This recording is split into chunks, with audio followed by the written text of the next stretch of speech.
ಚಿತ್ರದುರ್ಗದ ಮುರುಘಾ ಮಠದ ಡಾಕ್ಟರ್ ಶಿವಮೂರ್ತಿ ಶರಣರ ಲೈಂಗಿಕ ದೌರ್ಜನ್ಯ ಏನಿದೆ ಆ ವಿಚಾರದಲ್ಲಿ ನಮ್ಮ ಮಾನ್ಯ ಹೈಕೋರ್ಟ್ ಅವರಿಗೆ ಷರತ್ತುಬದ್ಧ ಜಾಮೀನನ್ನು ಕೊಟ್ಟಿತ್ತು.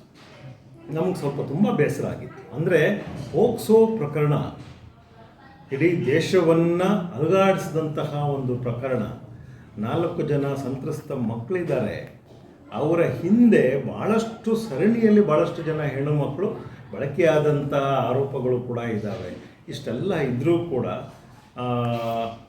ಒಂದು ಪೋಕ್ಸೋ ಕಾನೂನಿನ ಒಂದು ಘನತೆಯನ್ನು ಎತ್ತಿ ಹಿಡಿಯದೆ ಅಥವಾ ಅದಕ್ಕೆ ಕುಂದು ಬರುವ ರೀತಿಯಲ್ಲಿ ಆರೋಪಿಗಳಿಗೆ ಜಾಮೀನು ಕೊಟ್ಟಿದೆಯಲ್ಲ, ಅದು ನಮಗೆ ಮಾತ್ರ ಅಲ್ಲ, ಸಂತ್ರಸ್ತ ಹೆಣ್ಣು ಮಕ್ಕಳಿಗೆ ಮತ್ತು ಅವರ ಕುಟುಂಬದವರಿಗೆ, ಅವರ ತಾಯಂದಿರಿಗೆ ಎಲ್ಲರಿಗೂ ಕೂಡ ತುಂಬ ನೋವು ಕೊಟ್ಬಿಟ್ಟಿತ್ತು. ಅಣ್ಣ ನಮಗೆ ನ್ಯಾಯ ಖಂಡಿತವಾಗ್ಲೂ ಸಿಗುತ್ತಾ ಅಂತ ಅವರು ಪದೇ ಪದೇ ಕೇಳುವಂತಹ ಒಂದು ವಿಚಾರ ಆಯಿತು. ಇಲ್ಲಿ ನಮಗೂ ಅವರಿಗೆ ಯಾವ ರೀತಿಯಾಗಿ ಆನ್ಸರ್ ಮಾಡಬೇಕು, ಸಿಗುತ್ತಾ ಅಂತ ಕೇಳಿದ್ರೆ ಒಳಗಡೆ ಸಾಧಾರಣ ಮನುಷ್ಯರಿಗಿದ್ದಂಥದ್ದೇ ಒಂದು ಅಪನಂಬಿಕೆಗಳು, ಅಂದರೆ ಸಂದೇಹಗಳು. ಹೇಗೆ ಅಂತಂದರೆ, ಸಿಗಲ್ವೇನೋ ಅಮ್ಮ, ಇಲ್ಲಿ ದುಡ್ಡಿದ್ದವರು ಕೊಂಡ್ಕೊಂಡ್ಬಿಡ್ತಾರೇನೋ ಅಂತ ಹೇಳುವಂಥದ್ದು ಇದ್ದರೂ ಕೂಡ ಇಲ್ಲ, ಕಾನೂನು ಖಂಡಿತವಾಗಲೂ ದೊಡ್ಡದು, ಸಂವಿಧಾನಾತ್ಮಕವಾಗಿ ನಮಗೆ ನ್ಯಾಯ ಸಿಗಬೇಕು, ಆ ಮಕ್ಕಳಿಗೋಸ್ಕರ ಆದರೂ ನಾವು ಮುಂದಕ್ಕೆ ಹೋಗಬೇಕು, ಆ ಮಕ್ಕಳಲ್ಲಿರುವಂತಹ ಒಂದು ಹತಾಶ ಭಾವನೆಯನ್ನು ತೆಗೆದುಹಾಕಬೇಕು ಅಂತ ಹೇಳಿ ನಾವು ಸುಪ್ರೀಂ ಕೋರ್ಟಿಗೆ ಹೋದದ್ದು. ಬೇರೆ ಯಾವುದೇ ಕಾರಣ ಇಲ್ಲ. ಆ ಮಕ್ಕಳಿಗೆ ಒಂದು ಸೆನ್ಸ್ ಆಫ್ ಜಸ್ಟಿಸ್ ಅನ್ನುವಂಥದ್ದನ್ನು ತಂದುಕೊಡ್ಬೇಕು ಅಂತ. ನಮ್ಮ ಅದೃಷ್ಟ, ನಾವು ಗಳಿಸಿರುವಂಥದ್ದು ಒಳ್ಳೆಯ ವ್ಯಕ್ತಿಗಳು. ಸುಪ್ರೀಂ ಕೋರ್ಟ್ನಲ್ಲೂ ಕೂಡ ಯುವ ವಕೀಲರು ನಮ್ಮ ಸ್ನೇಹಿತರಿದ್ದಾರೆ. ಅಪರ್ಣ ಭಟ್ ಅಂತ ನಮ್ಮ ಸ್ನೇಹಿತರು ಕೂಡ ಒಳ್ಳೆಯ ನ್ಯಾಯವಾದಿ, ಒಳ್ಳೆಯ ಬದ್ಧತೆ, ಜಾಣತನ, ಬುದ್ಧಿವಂತಿಕೆ, ವಿವೇಕ, ವಿವೇಚನೆ, ಹಾಗೆಯೇ ಒಂದಿಷ್ಟು ಮಾನವೀಯ ಗುಣಗಳನ್ನು ಒಟ್ಟು ಸೇರಿಸಿ ಅವ್ರು ಕೆಲಸ ಮಾಡ್ತಾರೆ.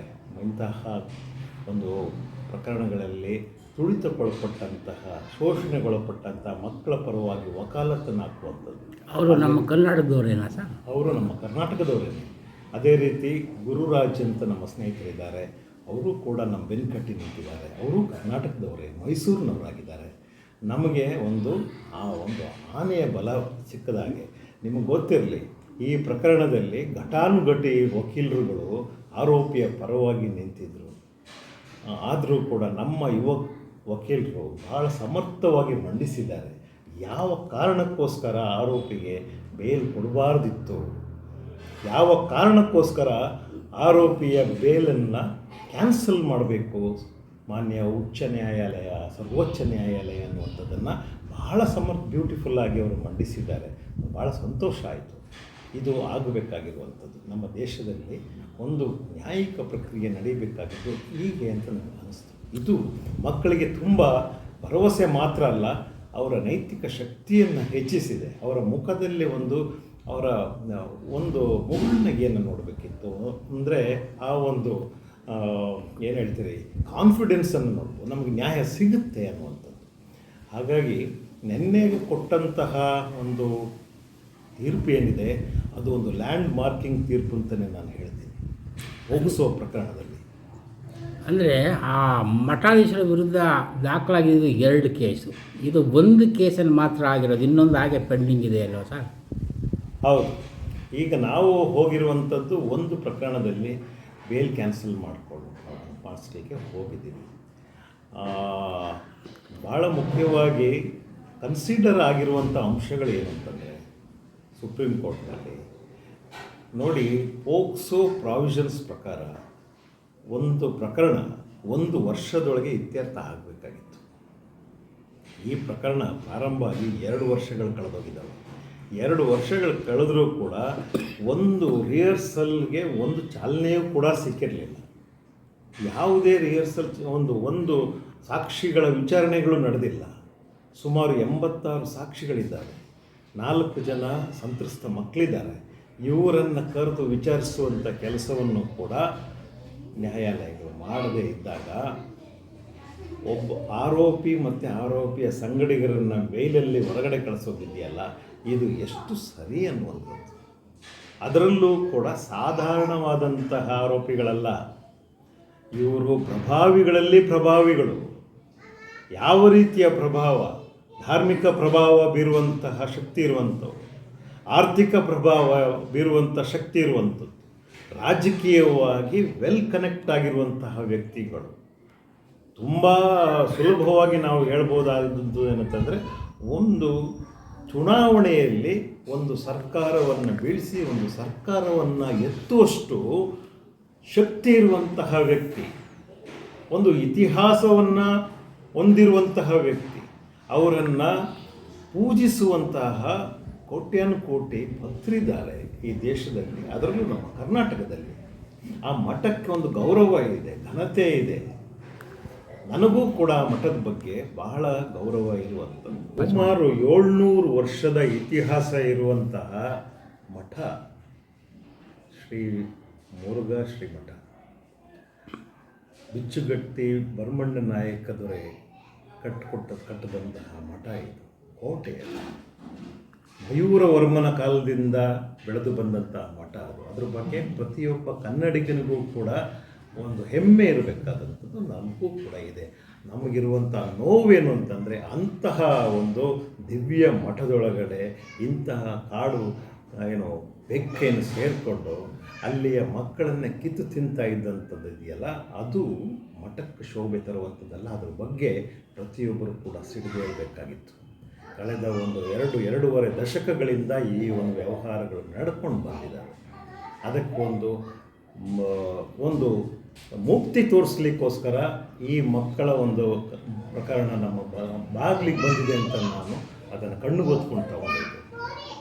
ಇದು ಖಂಡಿತವಾಗಲೂ ಕಾನೂನಿನ ಕಣ್ಣು ತೆರೆಸಲೇಬೇಕಾದಂಥದ್ದು.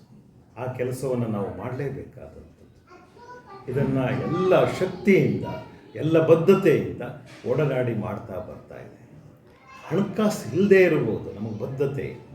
ಇವತ್ತು ನಮಗೆ ಹಣಕಾಸು ಕೆಲಸ ಮಾಡಲಿಲ್ಲ, ಇಲ್ಲಿ ಹಣಕಾಸು ಕೆಲಸ ಮಾಡಲಿಲ್ಲ. ನಮ್ಮ ವಕೀಲರು ಹಣಕಾಸನ್ನು ಕೇಳುವಂಥವ್ರಲ್ಲ. ನಾವು ಕೊಡುವ ಅಷ್ಟು ಇಷ್ಟು ಪೇಪರ್ ವರ್ಕಿಗೋಸ್ಕರ ಯಾವುದಕ್ಕೂ ಸಾಲದೇ ಇರುವಂಥ ಚಿಕ್ಕ ಕಾಸನ್ನು ಕೂಡ ಅವ್ರು ಕೇಳ್ತಿರಲಿಲ್ಲ, ನಾವೇ ಕೊಟ್ಟಿದ್ದಾಗಿದೆ. ಅಂತಹ ಕಮಿಟ್ಮೆಂಟ್ ಇರುವಂತಹ ವಕೀಲರು ನಮ್ಮ ಜೊತೆ ಇರೋದು ನಮ್ಮ ಪುಣ್ಯ. ನಾವು ಹೆಮ್ಮೆಯಿಂದ ಹೇಳ್ಕೊಳ್ತಾ ಇದ್ದೀವಿ. ಎಂತೆಂತಹ ಘಟಾನುಘಟಿ ವಕೀಲರುಗಳು, retired chief justice of Tamil Nadu ಅಂಥವ್ರನ್ನ ಎದುರು ಹಾಕ್ಕೊಂಡು ನಮ್ಮ ಯುವ ವಕೀಲರುಗಳು ಅವರು ವಾದ ಮಾಡ್ತಾ ಇರೋದನ್ನ ನೋಡಿದ್ರೆ, ಈ ನಮ್ಮ ದೇಶಕ್ಕೆ ಒಂದು ಭವಿಷ್ಯ ಇದೆ, ನಮ್ಮ ಮಕ್ಕಳಿಗೆ ನ್ಯಾಯ ಸಿಕ್ಕುತ್ತೆ, ಎಲ್ಲ ಕಡೆಯಲ್ಲೂ ಕೂಡ ನ್ಯಾಯ ವಿಜೃಂಭಿಸುತ್ತೆ ಅಂತ ಹೇಳುವಂಥದ್ದು ನಿನ್ನೆ ಮತ್ತೆ ಸಾಬೀತಾಗ್ತದೆ. ಈಗ ನ್ಯಾಯಾಲಯ 4 ತಿಂಗಳ ಒಳಗಡೆ ಈ ಪ್ರೊಸೀಡಿಂಗ್ಸ್ ಮುಗಿಸ್ಬೇಕು ಅನ್ನೋದನ್ನು ಹೇಳಿದೆ, ಮತ್ತು 1 ವಾರದ ಒಳಗಡೆ ಸರೆಂಡರ್ ಆಗಬೇಕು ಅಂತ ಹೇಳಿದೆ. ಇದ್ರ ಬಗ್ಗೆ ಸ್ವಲ್ಪ ವಿವರ ಹೇಳಿ. ಪೋಕ್ಸೋ ಕಾನೂನಿನ ಎಲ್ಲ ಪ್ರಾವಿಷನ್ಗಳನ್ನ ತೂರಿರುವಂಥದ್ದನ್ನ ನ್ಯಾಯಾಲಯ ಸ್ಪಷ್ಟವಾಗಿ ಕನ್ಸಿಡರ್ ಮಾಡ್ತಾರೆ. 1 ವರ್ಷದೊಳಗಡೆ ಎಲ್ಲವೂ ನಡಿಬೇಕಾಗಿತ್ತು. 2 ವರ್ಷ ಆದರೂ ಕೂಡ ಯಾವುದೇ ರೀತಿಯಾಗಿ ಈ ಪ್ರಕರಣ ಒಂದು ರಿಹರ್ಸಲ್ಗೆ ಬರಲ್ಲ, ಟ್ರಯಲ್ ಸ್ಟಾರ್ಟ್ ಆಗಲ್ಲ. 86 ಸಾಕ್ಷಿಗಳಲ್ಲಿ ಒಂದೇ ಒಂದು ಸಾಕ್ಷಿಯೂ ಕೂಡ ವಿಚಾರಣೆಗೊಳಪಡಲಿಲ್ಲ. ಆದರೆ ಇವರಿಗೆಲ್ಲರಿಗೂ ಬೇಲ್ ಸ್ಯಾಂಕ್ಷನ್ ಆಗುತ್ತೆ. ಇದು ವಿಚಾರವನ್ನು ಸ್ಪಷ್ಟವಾಗಿ ಸುಪ್ರೀಂ ಕೋರ್ಟ್ಗೆ ಮನವರಿಕೆ ಮಾಡಿಕೊಟ್ಟಿದ್ದಾರೆ ನಮ್ಮ ವಕೀಲರು. ಮತ್ತು ಇವರು ಎಷ್ಟು ಇನ್ಫ್ಲೂಯೆನ್ಷಿಯಲ್ ಆಗಿದ್ದಾರೆ, ಮಕ್ಕಳು ಎಷ್ಟು ಭಯಭೀತರಾಗಿದ್ದಾರೆ, ಮಕ್ಕಳ ಕುಟುಂಬಸ್ಥರು ಎಷ್ಟು ಜನ ಭಯಭೀತರಾಗಿದ್ದಾರೆ. ಮತ್ತು ಈ ಮಕ್ಕಳು, ಅಲ್ಲಿ ಇರುವಂತಹ ಮಕ್ಕಳು ಆ ಒಂದು 2022 ಇಸ್ವಿಯಲ್ಲಿ ಮಠದಿಂದ ಬಿಡಿಸಲ್ಪಟ್ಟಂಥ ಮಕ್ಕಳು ಯಾರಿದ್ದಾರೆ ಅವ್ರನ್ನೆಲ್ಲರನ್ನೂ ಕೂಡ ಬೇರೆ ಬೇರೆ ಜಿಲ್ಲೆಗಳಿಗೆ ಹಂಚಿದ್ದಾರೆ. ಅಂದರೆ ಬೇಲಲ್ಲಿ ಹೊರಗಡೆ ಬಂದಿರುವಂಥ ಆರೋಪಿ ಎಲ್ಲಿ ಬೇಕಾದರೂ ಓಡಾಡುವಂಥದ್ದು ಇದೆ. ಚಿತ್ರದುರ್ಗಕ್ಕೊಂದು ಹೋಗಬಾರ್ದು ಅಂತ ಹೇಳಿದ್ದಾರೆ ಬಿಟ್ಟರೆ ಎಲ್ಲ ಕಡೆಯಲ್ಲೂ ಓಡಾಡ್ಬೋದು. ಆದರೆ ಎಲ್ಲ ಕಡೆಯಲ್ಲೂ ಮಕ್ಕಳಿದ್ದಾರೆ, ಅವರೆಲ್ಲರೂ ಕೂಡ ಇನ್ಫ್ಲೂಯೆನ್ಸಿಗೆ ಒಳಗಾಗ್ಬೋದು ಅಥವಾ ಭಯಕ್ಕೊಳಗಾಗ್ಬೋದಾಗಿತ್ತು. ಇದೆಲ್ಲವನ್ನು ಮನವರಿಕೆ ಮಾಡಿಕೊಟ್ಟ ಮೇಲೆ ನಮ್ಮ ಸುಪ್ರೀಂ ಕೋರ್ಟಿಗೆ ಅನಿಸಿರೋದು ಎಷ್ಟೇ, ಇನ್ನು ತಡ ಮಾಡಬೇಡಿ. ಯಾಕೆ ಇಷ್ಟೊಂದು ತಡ ಮಾಡಿದ್ದೀರಿ ಪೋಕ್ಸೋ ಪ್ರಕರಣದಲ್ಲಿ? ಆದಷ್ಟು ಬೇಗ ಇದನ್ನು ಮುಗಿಸ್ಬೇಕಾಗ್ತದೆ. 4 ತಿಂಗಳೊಳಗಡೆ ಎಲ್ಲ ಸಾಕ್ಷಿಗಳ ವಿಚಾರಣೆ ಮಾಡಿ ಸಾಲದಿಲ್ಲ ಅಂತಂದರೆ ಎಕ್ಸ್ಟೆಂಡ್ ಮಾಡಬೇಕಾಗತ್ತೆ ಇನ್ನೂ 2 ತಿಂಗಳು, ಒಟ್ಟು 4ರಿಂದ 6 ತಿಂಗಳು. ಇಮ್ಮಿಡಿಯೇಟಾಗಿ ಆರೋಪಿಗಳು 1 ವಾರದೊಳಗೆ ಆರೋಪಿ ಬಂದು ಸರೆಂಡರ್ ಆಗಬೇಕು.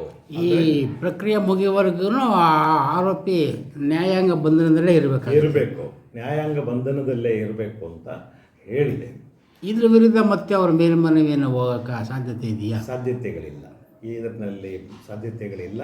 ಅವ್ರು ಖಂಡಿತವಾಗಲೂ ಅದನ್ನು ಶಿರಸ ಪಾಲಿಸಿ ಒಳಗಡೆ ಹೋಗಬೇಕಾಗ್ತದೆ. ಅದು ಅವ್ರಿಗೂ ಕೂಡ ಶ್ರೇಯಸ್ಸು ತರುವಂಥದ್ದು ಅಂತ ನಾನು ಹೇಳಲಿಕ್ಕೆ ಇಷ್ಟಪಡ್ತೇನೆ. ಇದು ಮೊದಲೇ ಮಾಡಬೇಕಾಗಿತ್ತು.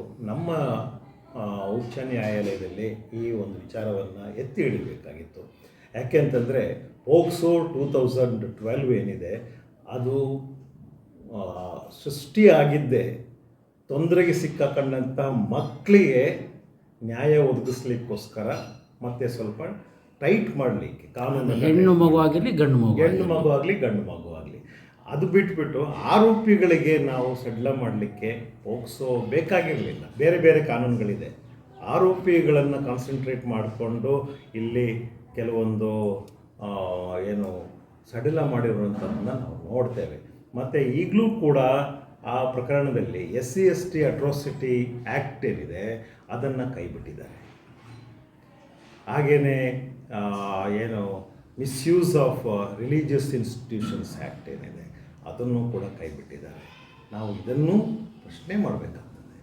ಯಾಕೆಂತಂದರೆ ಬಳಕೆ ಆಗಿರುವಂಥದ್ದು ಅಥವಾ ಶೋಷಣೆಗೊಳಪಟ್ಟಂಥ ಮಕ್ಕಳೇ SC/ST ಕಮ್ಯುನಿಟಿಗೆ ಸೇರಿದಂಥವ್ರಾಗಿರುವಾಗ SC/ST ಆ್ಯಕ್ಟನ್ನು ತೆಗೆದು ಸೈಡ್ ಲೈನ್ ಮಾಡಿರೋದಿದೆಯಲ್ಲ, ಅದು ಕೂಡ ಪ್ರಕರಣವನ್ನು ಆದಷ್ಟು ಏನು ವೀಕ್ ಮಾಡಲಿಕ್ಕೆ ಮಾಡಿದಂತಹ ಒಂದು ಅಟೆಂಪ್ಟ್ ಅಂತ ನಮಗೆ ಅನಿಸುತ್ತೆ. ಇದು ಯಾರ ವಿರುದ್ಧವಾದಂತಹ ಮಾತಲ್ಲ, ಆದರೆ ಒಬ್ಬ ಕಾನೂನಿನ ವಿದ್ಯಾರ್ಥಿಯಾಗಿ ಮಕ್ಕಳಿಗೆ ನ್ಯಾಯ ದೊರಕಿಸುವ ನಿಟ್ಟಿನಲ್ಲಿ ಪೋಕ್ಸೋ ಕಾನೂನಿಗೆ ಬಲ ತುಂಬಿಸ್ಲಿಕ್ಕೋಸ್ಕರ ಈ 2 ಕಾನೂನುಗಳನ್ನ ಖಂಡಿತವಾಗಲೂ ಎತ್ತಿ ಹಿಡಿಯಬೇಕಾಗಿತ್ತು. ಇದನ್ನು ನಾವು ಪ್ರಶ್ನೆ ಮಾಡ್ತಾ ಇದ್ದೇವೆ. ಮತ್ತು ಇದರ ಜೊತೆಯಲ್ಲಿ ಆದಷ್ಟು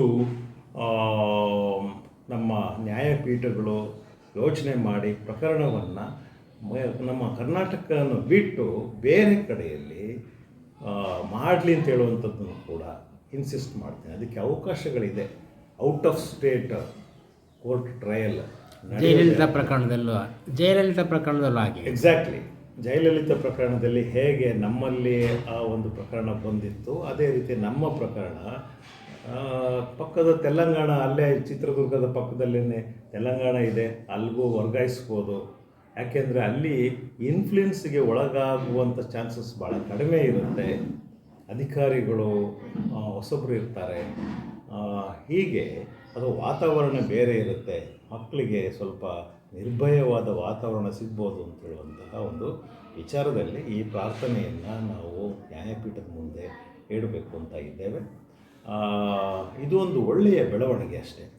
ಇನ್ನು 4 ತಿಂಗಳು ಆರೋಪಿ ಒಳಗಡೆ ಇರಬೇಕಾಗುತ್ತೆ.